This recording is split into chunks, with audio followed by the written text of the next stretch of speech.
Have you ever felt like your message just isn't landing? Like misunderstandings pop up out of nowhere, costing you time, energy, and maybe even important opportunities? What if unlocking greater success, building stronger relationships, and feeling more confident in every interaction boiled down to mastering just a few fundamental principles?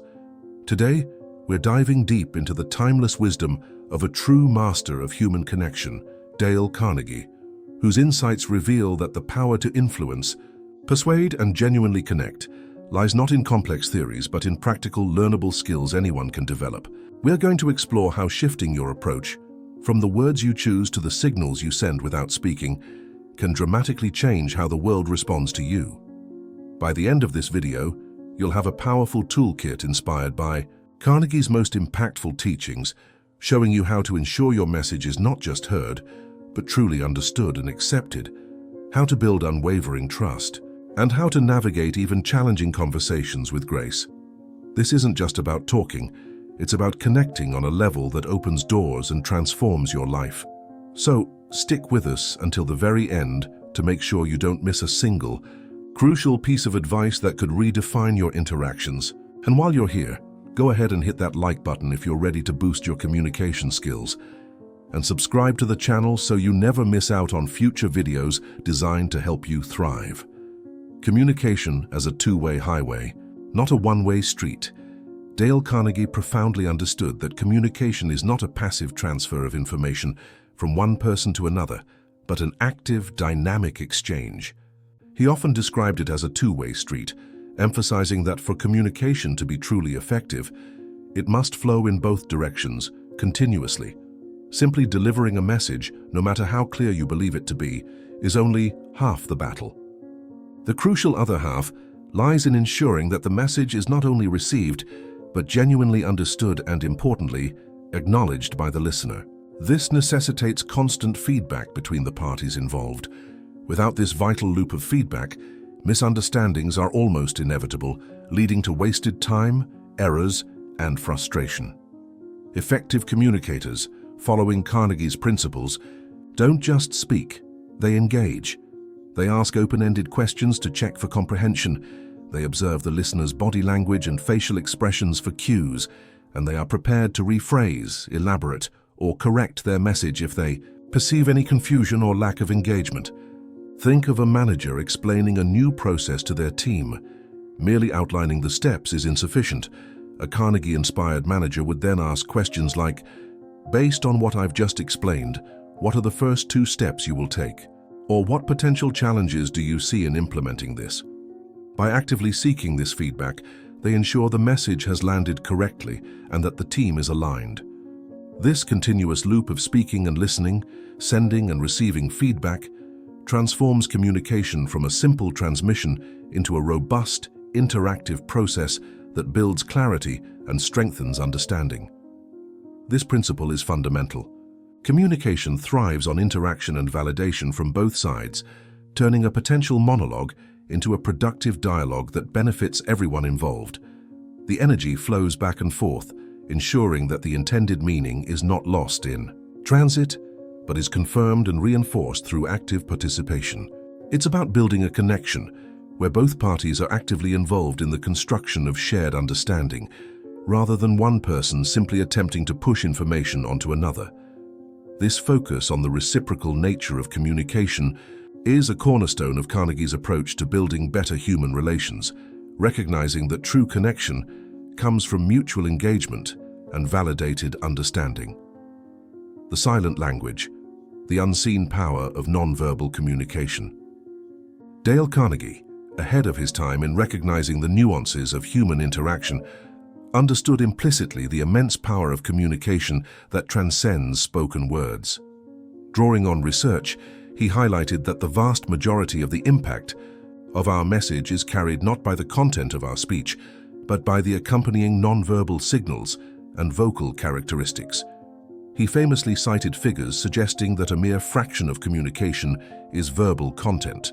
A larger portion comes from the sound of our voice, intonation, pitch, pace, but the overwhelming majority is conveyed through visual cues, our body language.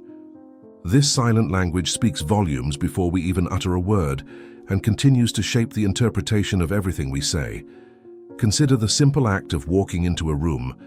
Your posture alone communicates a powerful, immediate message. An upright, confident stance can project authority, self-assurance, and approachability, influencing how others perceive you instantly. Conversely, slumped shoulders or a hesitant gait can signal uncertainty or disinterest.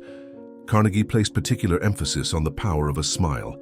He saw it as one of the most potent tools in our non-verbal arsenal, capable of instantly changing the dynamic of an interaction.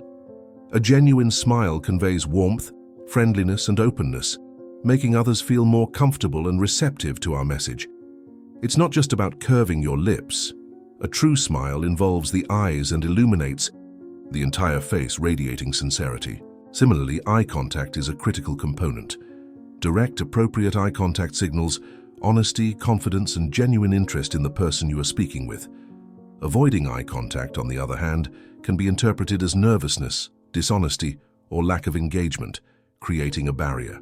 While maintaining intense, unbroken eye contact can be off-putting, strategically holding someone's gaze while listening or speaking conveys respect and presence. Mastering these elements of non-verbal communication, your posture, your smile, your eye contact, and even your gestures, allows you to align your silent message with your spoken words, creating a powerful, congruent impact. Becoming aware of your own non-verbal habits and intentionally practicing those that project confidence, warmth, and openness can significantly enhance your ability to connect with others and ensure your message is received positively. It's about understanding that how you stand, how you smile, and how you look at someone often communicate more profoundly than the most carefully chosen words, laying the groundwork for trust and receptiveness before the verbal exchange even hits its full stride. These non-verbal cues are the essential backdrop against which all spoken words are interpreted, capable of reinforcing sincerity or betraying nervousness, adding layers of meaning that enrich or complicate the primary message. Securing the message's arrival, the dual keys of understanding and acceptance. In the framework of effective communication outlined by Dale Carnegie, achieving mere comprehension is insufficient. The message must also find acceptance with the listener. It's a critical distinction. Someone might intellectually grasp every word you say, understand the instructions you've given, and know precisely what is expected of them.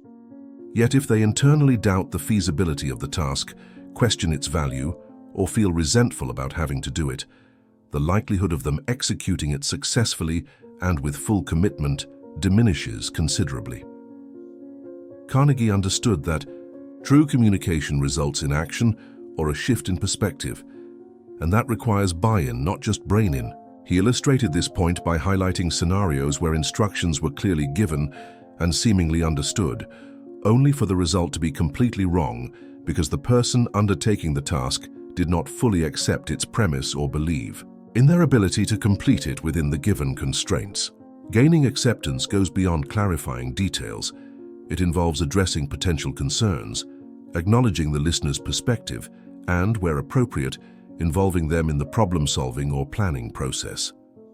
When people feel heard and valued, when they see the logic or benefit of the task, or when they are empowered to contribute to the plan, they are far more likely to accept the message and commit to the outcome. Instead of simply dictating, a leader inspired by Carnegie would engage their team, perhaps asking for their input on the best approach or discussing potential obstacles and how to overcome them together. This collaborative approach fosters a sense of ownership and buy-in, transforming the instruction from an external mandate into a shared goal. When the listener accepts the premise, the task, and the goal, the communication is not only understood but internalized, leading to motivated action and a much higher probability of successful execution. This dual focus on ensuring both intellectual understanding and personal acceptance is a hallmark of Carnegie's pragmatic approach to leadership and interpersonal influence, recognizing that true influence comes from connecting with people on a level that resonates with their own beliefs and motivations, thereby fostering commitment rather than mere compliance. It's about making the message theirs, not just yours, creating a shared reality and a mutual investment in the outcome. Crafting. Your message with precision, the indispensable step of planning and preparation. Dale Carnegie consistently advocated for the power of deliberate preparation in communication, recognizing that spontaneity is often most effective when built upon a solid foundation of thoughtful planning. Whether you are preparing for a formal presentation, leading a meeting, or engaging in an important one-on-one conversation, taking the time to structure your thoughts and anticipate the dynamics of the interaction is crucial. Planning your message involves clearly defining your objective. What do you want your audience to know, feel, or do after hearing from you? It requires organizing your key points logically, ensuring a clear flow from introduction to conclusion. If the topic is complex or unfamiliar, preparation means conducting thorough research, gathering all necessary facts and data, and understanding the nuances of the subject matter inside out. Carnegie suggested preparing far more information than you think you will need, ensuring you are ready to answer any question and address any counterpoint. Equally important is knowing your audience. Who are they? What is their existing knowledge base? What are their potential interests, concerns, or biases related to your topic? Tailoring your language, examples, and level of detail to resonate specifically with your listeners is paramount. Using technical jargon with a non-technical audience, for example, will immediately create a barrier. Understanding your audience allows you to frame your message in a way that is most relevant and persuasive to them. Carnegie encouraged making preliminary sketches or outlines, visualizing the flow of the conversation or presentation. This mental or physical mapping helps solidify your thoughts, anticipate potential detours, and ensures that you stay on track towards your objective. Insufficient preparation often leads to rambling, confusion, and a failure to achieve the desired outcome.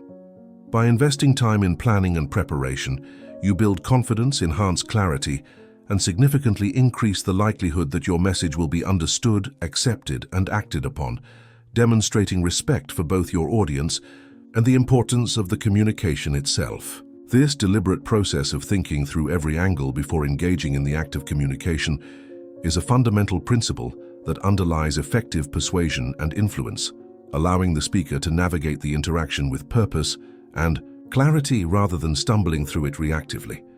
It's the hidden work that makes the spoken word powerful, ensuring that the message is not just delivered, but delivered strategically for maximum impact on the intended recipients. Making ideas tangible. The art of using visuals and painting verbal pictures. Dale Carnegie was a master at making concepts relatable and memorable, understanding that people process information through multiple senses. He advocated for the principle of show me, don't tell me whenever possible, recognizing that visual aids dramatically enhance understanding and retention. Whether it's using a diagram to explain a process, a chart to present data, or even physically demonstrating a task, incorporating visual elements makes abstract ideas more concrete and easier for the listener to grasp. In business settings, whiteboards or simple sketches can quickly clarify complex workflows or relationships. However, Carnegie also taught that even when physical visuals aren't available, as in a phone conversation, we can still leverage the power of visual thinking by creating verbal pictures. This technique involves using descriptive, evocative language that allows the listener to form vivid images in their mind. Instead of giving dry, technical instructions, you paint a scene with your words, making the abstract concrete and engaging the listener's imagination. Consider giving directions. Rather than saying turn left at the 4th traffic light on 17th Avenue and go 12 blocks, you might say, turn left at the 4th traffic light on 17th Avenue. You'll see a gas station on your left and a McDonald's. On your right there. Then go down about 12 blocks until you see a fire station on the left. That's Smith Road. The landmarks provide visual cues that are much easier to remember and follow than simply counting blocks. Similarly, when selling an idea or a product instead of just listing features, you can paint a verbal picture of the future, showing the client what their life or work will look like after adopting your solution. Describing an organized office. With papers filed electronically and information instantly accessible through a computer, creates a powerful vision of the benefits.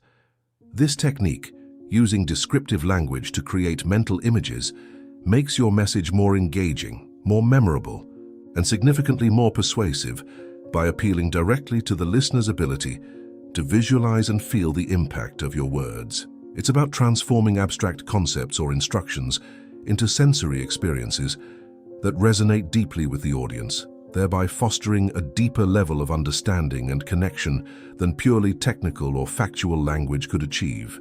On its own, this ability to make the intangible feel real through evocative description is a hallmark of compelling communication and a key principle for influencing others effectively, making ideas stick and benefits feel tangible. Navigating the inner landscape, recognizing and overcoming communication barriers. Dale Carnegie recognized that the path of communication is often obstructed not by external noise, but by internal psychological barriers within both the speaker and the listener. These barriers are often rooted in our beliefs, attitudes, past experiences, and current emotional states, acting as filters that can distort or block the message. One common barrier is the assumption of shared knowledge. We often mistakenly believe that our listener understands the topic with the same background and context as we do, leading us to skip necessary explanations or use jargon they don't comprehend. Another significant barrier is position or attitude.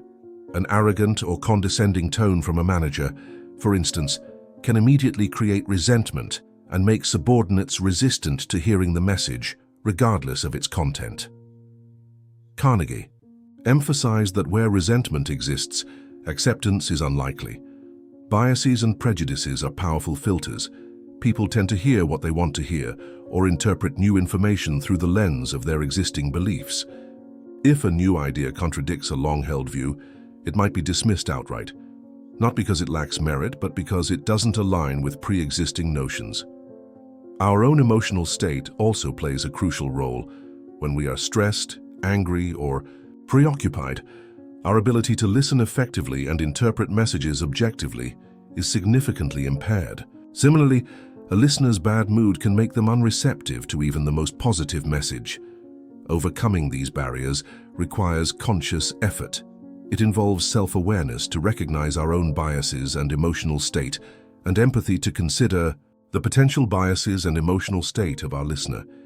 It demands active listening, not just hearing words, but trying to understand the underlying feelings and perspectives. It requires humility to check our assumptions about shared knowledge and patience to explain things clearly and comprehensively.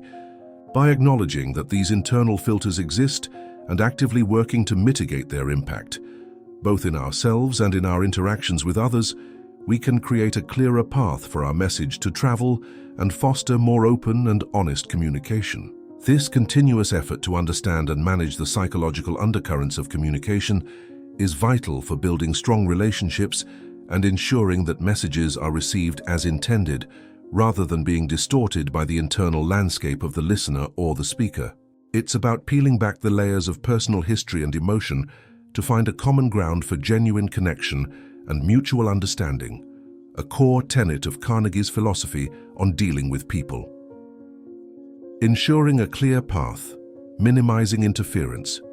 In communication channels, within organizations, messages frequently travel through established channels, passing from one person to another, perhaps up or down a hierarchy or across different departments. Dale Carnegie pointed out that the longer and more complex these channels are, the greater the likelihood of interference and distortion. Each step in the chain presents an opportunity for the message to be subtly altered, misinterpreted, or have crucial details omitted or added. This phenomenon is strikingly similar to the game of telephone, where a message whispered from person to person often bears little resemblance to the original by the time it reaches the end. While conveying information orally through such channels is susceptible to distortion, relying solely on written communication isn't always the answer either. It can be slow for urgent matters and may lack the nuance conveyed through tone and body language. Moreover, even written messages can be misinterpreted. Carnegie suggested that a more effective way to deal with interference is to simplify and shorten the channels of communication whenever possible. Reducing the number of intermediaries a message passes through decreases the opportunities for distortion. Creating direct lines of communication between the people who need to exchange information most critically can significantly improve accuracy and speed. While it's important to keep relevant parties informed, not all routine communications need to travel the full length of a formal channel. Establishing clear protocols for different types of information and identifying key stakeholders who need direct access to certain messages can help streamline the flow. Furthermore, reinforcing oral communication with written summaries or vice versa can provide a valuable check against distortion. The goal, inspired by Carnegie's focus on clarity and efficiency, is to ensure that the message travels the shortest, clearest path from sender to receiver, arriving intact and accurately understood, minimizing the chances of costly errors or delays caused by fragmented or corrupted information. It's about designing the flow of information within a system to be as direct and transparent as possible, recognizing that every hand the message passes through represents a potential point of friction or misunderstanding that can dilute its power and accuracy. This proactive approach to managing the mechanics of information flow is a practical application of Carnegie's emphasis on ensuring that communication serves its intended purpose without unnecessary complications. The Leader's Communication Challenge: effectively assigning tasks. A critical communication skill for anyone in a leadership role, from team leads to senior executives, is the ability to assign tasks effectively. Dale Carnegie understood that many workplace inefficiencies and frustrations stem not from unwilling subordinates, but from unclear or poorly communicated assignments. Simply telling someone what to do is rarely sufficient. Effective task assignment, following Carnegie's principles, is a multi-step communication process that requires careful planning, clear articulation, verification of understanding, and ongoing support. It begins before you even speak to the person. You must have a clear concept of the task yourself, its objectives, scope, required resources, and timeline. Carnegie emphasized planning your assignments just as you would plan a presentation. When you give the task, be specific.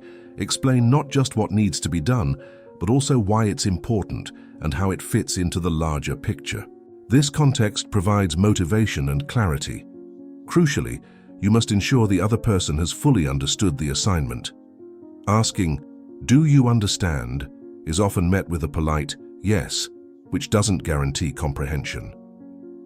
A more effective approach, as suggested by examples aligning with Carnegie's philosophy, is to ask the person to explain the task back to you in their own words or outline the steps they plan to take.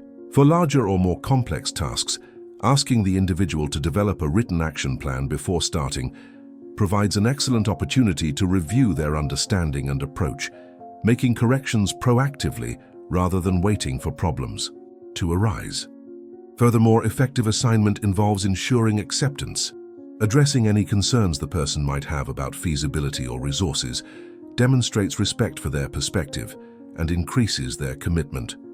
Finally, a good leader, following Carnegie's principles of partnership and support, provides appropriate monitoring and feedback throughout the execution of the task.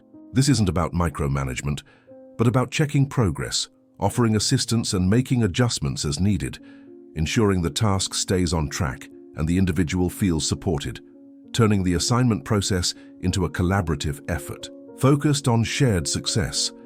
This holistic approach to task delegation transforms it from a simple directive into a powerful act of leadership communication that empowers individuals and drives results. It's about building a framework of clarity, accountability, and support around the task, ensuring that the initial communication sets the stage for successful completion and strengthens the working relationship, embodying Carnegie's belief in leading through positive human interaction, building bridges of trust, diplomacy, tact, and establishing genuine connection. At the heart of Dale Carnegie's philosophy on dealing with people lies the indispensable principle of building trust and rapport. Effective communication is not merely about conveying information. It is about establishing a connection with your audience, and that connection is fundamentally built on trust.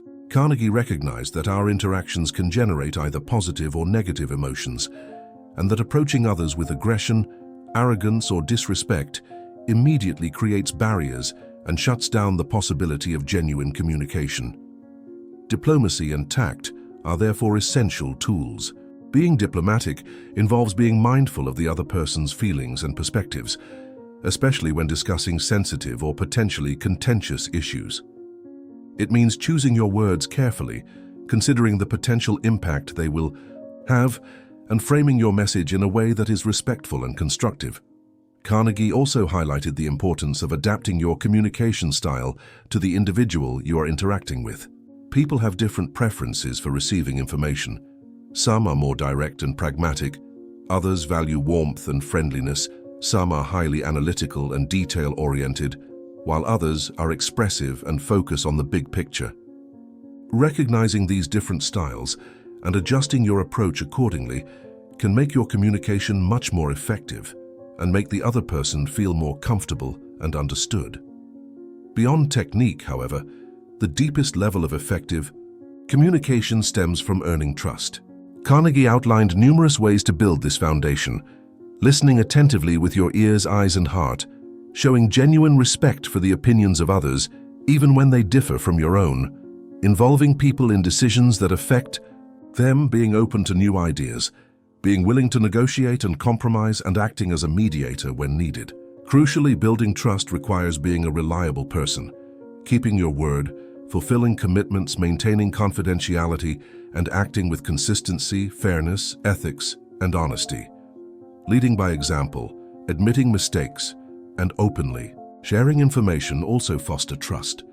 When people trust you, they are more receptive to your ideas, more willing to cooperate, and more likely to communicate openly and honestly with you in return. This foundation of trust, built through consistent diplomatic and respectful interaction, is the fertile ground in which all other communication skills can flourish, leading to stronger relationships, greater influence, and more profound personal and professional satisfaction, embodying the very essence of Carnegie's teachings on how to win friends and influence people by genuinely connecting with them.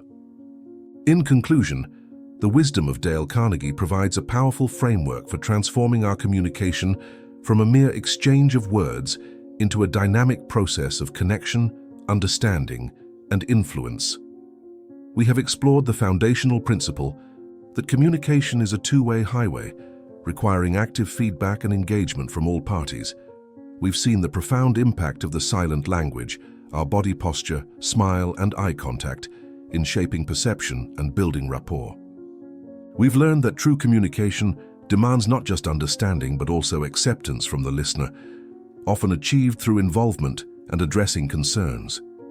The importance of meticulous planning and preparation, knowing both your topic and your audience, has been underscored as essential for clarity and impact. We've discovered the power of making ideas tangible through visuals and evocative verbal pictures. Furthermore, we've delved into the critical need to recognize and overcome the psychological barriers that hinder effective connection, such as biases, prejudices, and emotional states. We've examined how minimizing interference in communication channels ensures the accuracy and timely delivery of our messages. For those in leadership, we've highlighted that effectively assigning tasks is a comprehensive communication process involving planning, clear instruction, verification, acceptance, and supportive monitoring. And finally, we've emphasized that all truly effective communication is built upon a foundation of diplomacy, tact, and most importantly, earned trust, cultivated through consistent, respectful, and genuine interaction. By consciously applying these principles in our daily lives, we can enhance our ability to express ourselves clearly, listen empathetically, navigate challenging conversations with grace, resolve conflicts constructively, inspire those around us, and build stronger, more meaningful relationships. Embracing these lessons from Dale Carnegie is an investment in ourselves and in the quality of every interaction we have, paving the way for greater personal fulfillment and professional success.